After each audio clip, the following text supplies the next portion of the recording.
বন্ধুর বন্ধন রয়ে যায় আজীবন।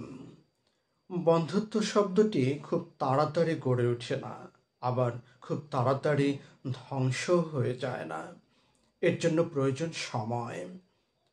আমরা আধুনিক সমাজে এই বন্ধুত্ব শব্দটির অপব্যবহার দেখতে পাই, বিশেষ করে সামাজিক যোগাযোগ মাধ্যমে। উড়ে এসে জোরে বসার মতো বন্ধু আমরা খুঁজে পাই ওই সামাজিক যোগাযোগ মাধ্যমে। প্রকৃতপক্ষে এটি প্রকৃত বন্ধুর সম্পূর্ণ অপব্যবহার। তাহলে প্রকৃত বন্ধু কেমন, তার প্রকৃতি বা কেমন? লক্ষ্য করুন, দীর্ঘদিন আপনি আপনার বাসা কিংবা বাড়ির বাইরে অবস্থান করছেন। হঠাৎ আপনার বাসা কিংবা বাড়িতে আপনার প্রিয়জন অসুস্থ হয়ে পড়ল। যিনি আপনার নিকটতম আত্মীয় ব্যতীত আপনার কাছে ওই সংবাদটি পৌঁছে দেন, তিনি আপনার প্রিয় বন্ধু, প্রতিবেশী, এবং তিনি আপনার একজন কাছের মানুষ। তার মানে হচ্ছে আপনার প্রকৃত বন্ধু ওই তথ্যটি আপনার কাছে পৌঁছে দিবে যে তথ্যটি আপনার জন্য প্রয়োজন। আমরা জীবনে অনেককে শত্রু হিসাবে মনে করে থাকি। মানুষ হিসাবে ওই শত্রুর অকল্যাণ আমরা কামনা করে থাকি। তার কোনো দুঃসংবাদ শুনলে আমরা মনে মনে খুশি হয়ে যাই। আবার কখনো কখনো ওই শত্রুটি আপনার সম্পর্কে ভালো মন্তব্য করে থাকেন। আপনার প্রকৃত বন্ধু আপনার শত্রু যে মন্তব্যটি ভালো করেছিল আপনার সম্পর্কে, সেই মন্তব্যটি আপনার কাছে পৌঁছে দেয়, বরং তার দুঃসংবাদটি আপনার কাছে পৌঁছে দেয় না। তার মানে হচ্ছে একজন প্রকৃত বন্ধু আপনাকে ওই কথাই শোনাবে যে কথা আপনার জন্য কল্যাণকর, আপনার জন্য মঙ্গলকর। কিন্তু যে কথা আপনি শুনতে চাচ্ছেন সে কথা আপনাকে শোনাবে না। তার মানে হচ্ছে প্রকৃত বন্ধু আপনার জন্য এমন কথা বয়ে নিয়ে আসবে, এমন বক্তব্য আপনার কাছে উপস্থাপন করবে যে বক্তব্য আপনার জন্য কল্যাণকর, আপনার জন্য মঙ্গলকর।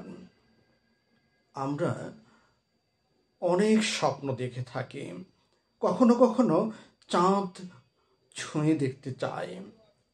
আমাদের এই স্বপ্নের কোনো কমতি নেই।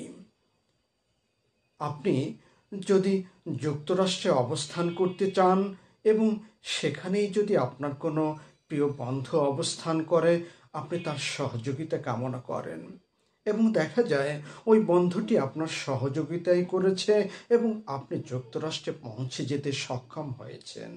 তার মানে হচ্ছে আপনার বন্ধু আপনাকে সহযোগিতা করবে আপনার স্বপ্ন বাস্তবায়ন করতে, আপনাকে সামনের দিকে এগিয়ে নিতে, আপনাকে নতুন স্বপ্ন দেখাতে। একজন প্রকৃত বন্ধু সবসময় স্বপ্নচারী হয়ে থাকে এবং তার স্বপ্ন যেভাবে নিজে বাস্তবায়ন করে, বন্ধুর স্বপ্ন বাস্তবায়ন করে। আমরা অনেকেই পারিবারিক দ্বন্দ্ব কিংবা কলহে ভুগে থাকি।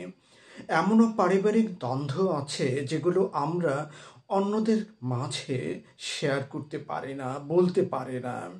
তখন আমাদের প্রয়োজন হয় একেবারে কাছের মানুষ, আমাদের কাছের সেই বন্ধুটির। আমরা কখনো কখনো আমাদের ব্যক্তিগত সমস্যা সমাধানের জন্য বন্ধুর সহযোগিতা কামনা করে থাকি।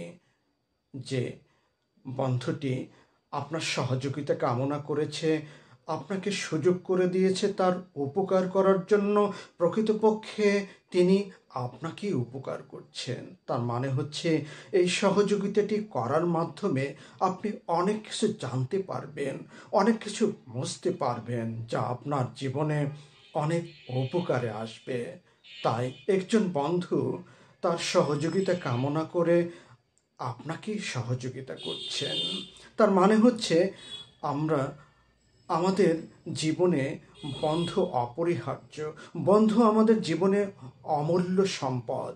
আমাদের উচিত প্রকৃত বন্ধুর সন্ধান করা, নিজেকে বন্ধু হিসাবে উপস্থাপন করা অথবা বন্ধু তৈরি করা, যে বন্ধু নিজের জন্য যেভাবে উপকারী, অন্যের জন্য উপকারী, সর্বোপরি একজন প্রকৃত বন্ধু আমাদের জীবনে এক বড় সম্পদ।